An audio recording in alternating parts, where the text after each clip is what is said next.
Hello everyone, जय हिंद। चलिए, जैसे कि आज हम लोग बातें करते हैं अगले टॉपिक के बाद तरफ। और हम लोग जैसे पिछले वीडियो में पाषाण काल को शुरू किया था, तो मैं चाहता हूं कि आज पाषाण काल का हम लोग एक पॉइंट्स को और भी देख लिया जाए।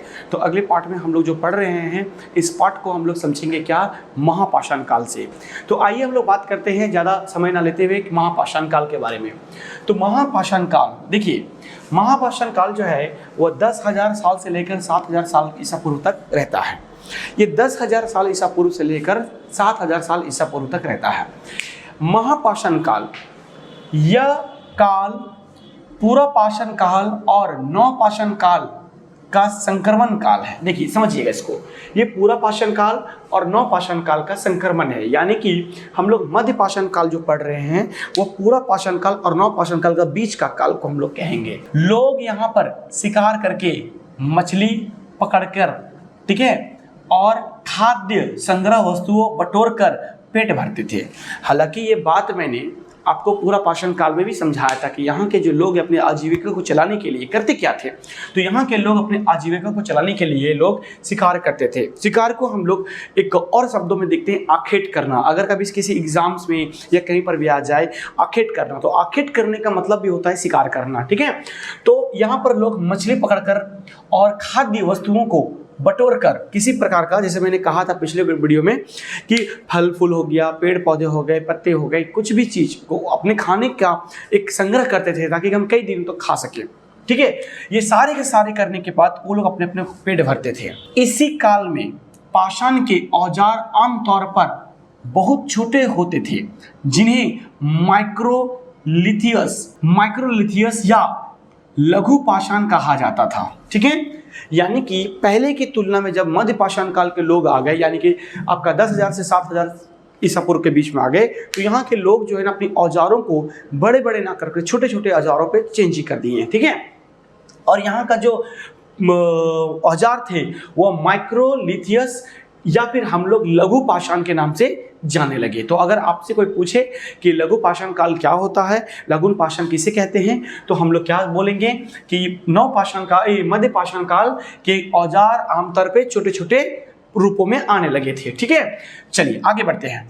इस काल में औजारों में हड्डियों या लकड़ियों के मुट्ठे लगे हंसिया और आरी जैसे औजार मिलते थे। अब देखिए बड़े इंटरेस्टिंग पॉइंट है ये।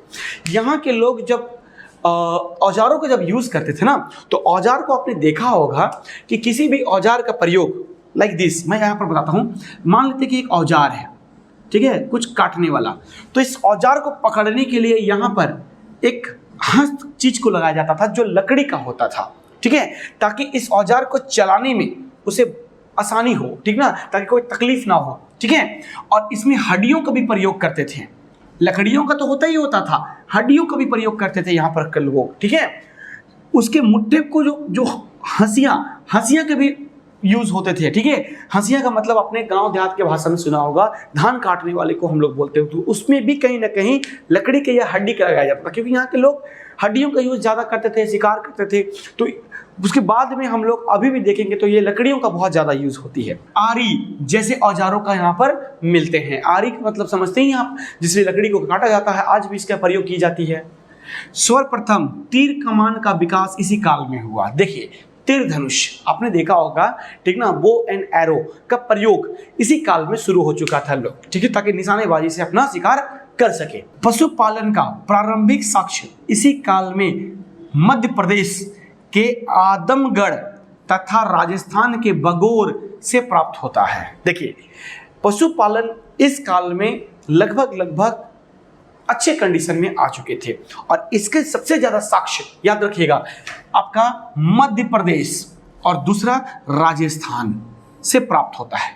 तो मध्य प्रदेश के किस जगह से होता है, तो वह आदमगढ़ से होता है, और राजस्थान के किस जगह से होता है, तो वह बगोर नामक स्थान से होता है।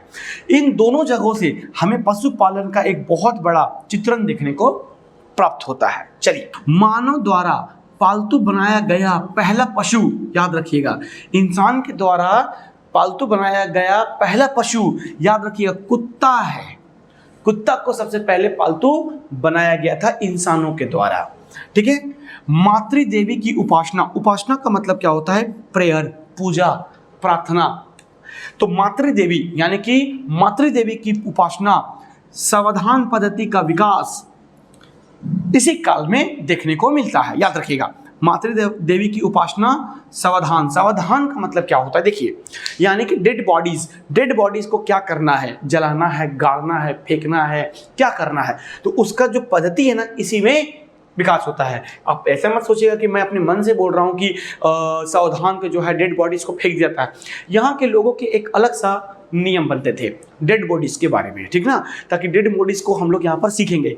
पद्धति को विकास हुआ, इसका मतलब इसके पहले सावधान का कोई पद्धति नहीं था। यहाँ के लोग सोचते थे कि मृत शरीर को रख दिया जाए कहीं पर, तो जो आपका कुछ जानवर है वो अपना पेट भर सके, तो उस काल में होती थी, लेकिन यहाँ पर इसकी कुछ पद्धति को विकास किया गया था। चलिए, भीमबेटका से चित्रकारी से के प्राचीनतम साक्ष्य प्राप्त होते थे। यानी कि भीमबेटका के बारे में मैंने पिछले वीडियो में भी आपको समझाया था, ठीक है। यहाँ के कुछ चित्रकारी से प्राचीनतम साक्ष्य कभी प्राप्त हुए हैं। आगे आते हैं, इस काल के गुफा चित्रों में हिरण की आकृति सबसे ज्यादा प्राप्त हुई है।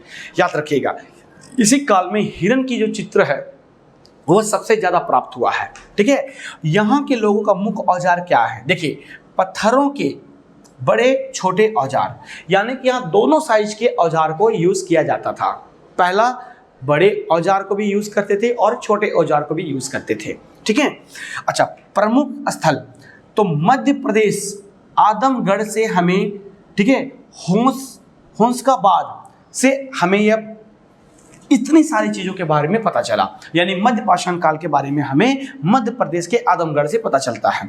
दूसरा, भीमबेटका जो हमने भोपाल के आसपास बात किया था, हमें वहां से प्राप्त होता है। तीसरा, बघोर कहाँ भाई, सिद्दीक के पास, ठीक है। इससे हमें मध्य पाषाण काल के बारे में एक अच्छा जानकारी मिलता है। और कुछ स्थानों का नाम लें तो राजस्थान का बागोर, गुजरात का लंगनाज, उत्तर प्रदेश का महागढ़, मेजा, सराय नहराय का है प्रतापगढ़, बिहार का है पायसरा, मुगोर आदि जगहों से हमें इसके बारे में पता चलता है। तो चलिए, हम लोग आज के वीडियो में हम लोग यहाँ तक देखे हैं।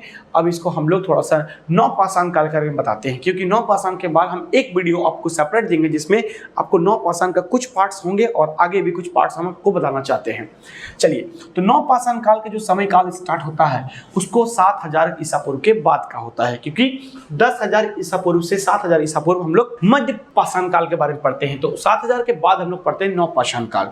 ये नवपाषाण काल मतलब अब पाषाण काल के अंत आने लगा। इसके बाद 2 और हम चर्चा करेंगे जो आपको अगले वीडियो में बड़ा ही इंटरेस्टिंग लगेगा इसके खत्म होने पर।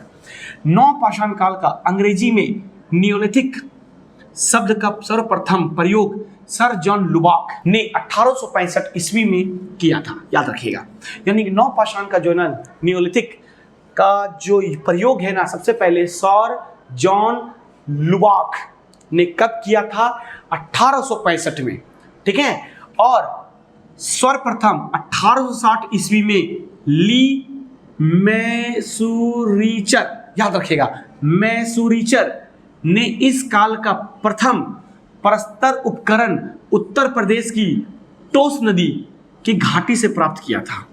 क्या कहा गया, 1860 में ली मैसूरिचर ने इस काल का प्रथम परस्पर उपकरण उत्तर प्रदेश की टोस नदी की घाटी से प्राप्त किया था। याद रखिएगा, कहां से, तो उत्तर प्रदेश की टोस नदी की घाटी से प्राप्त किया था।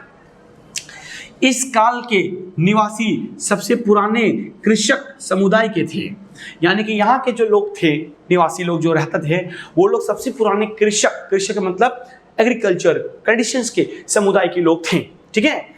वे मिट्टी और सरकंडे की बने गोलाकार या आयताकार घरों में रहते थे। देखिए, वो लोग मिट्टी के घर में रहते थे। ये सरकंडे एक प्रकार के ना मतलब गांव देहात में मैं बोल सकता हूँ पेड़ या पौधा इसी टाइप के होते थे, जिसके एक गोल आकृति में बनाकर वो लोग रहते थे, या फिर आयताकार में रहते थे। याद रखिएगा, ठीक ना। इस प्रकार के लोग डिजाइन का घर बनाते थे और उसी घरों में वह सुरक्षित रहते थे। मानव द्वारा सर्वप्रथम प्रयुक्त अनाज जौ, याद रखिएगा, बार्ले था। यानी कि मानव द्वारा जो सबसे पहले कृषि में उगाया गया था अनाज था वो था जौ। जौ को हम लोग अंग्रेजी में बार्ले भी बोलते हैं, BARLEY, बार्ले। उत्तर पश्चिमी के सुलेमान एवं किरथर पहाड़ी, सुलेमान एवं किरथर पहाड़ी, याद कीजिएगा मैंने आपको डेमो क्लास में ही इनके बारे में थोड़ा सा बताया था, सुलेमान पर्वत के बारे में, ठीक है। तो पहाड़ी क्षेत्र में बेलन दर्रे के पास मेहरगढ़ एक हरा भरा समतल स्थान था, ठीक है। अच्छा, दर्रा का मतलब क्या हुआ?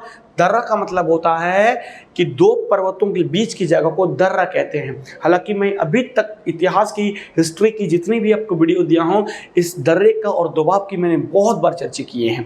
तो जितने भी स्टूडेंट पढ़ रहे हैं इन सब वर्ड को, इस सब मतलब का समझें और वो अपने कॉन्सेप्ट को क्लियर करें। तो नवपाषाण काल को हम लोग अगले वीडियो में और थोड़ा सा आपको बताएंगे। क्यों? क्योंकि इसके बाद आप लोग के लिए ट्विस्ट है कि नवपाषाण काल में तो आपका पाषाण काल खत्म होना चाहिए, लेकिन नहीं, इसमें और हम 2 पाषाण काल को हम डालेंगे, ताकि जो बच्चे अच्छे से तैयारी कर रहे हैं वो उसके बारे में और डिटेल समझ सकें, ठीक है, या पढ़ रहे हैं। तो आज की हम लोग क्लासेस को यहीं पर रखते हैं। तब तक के लिए बाय बाय, शुक्रिया, थैंक यू, जय हिंद।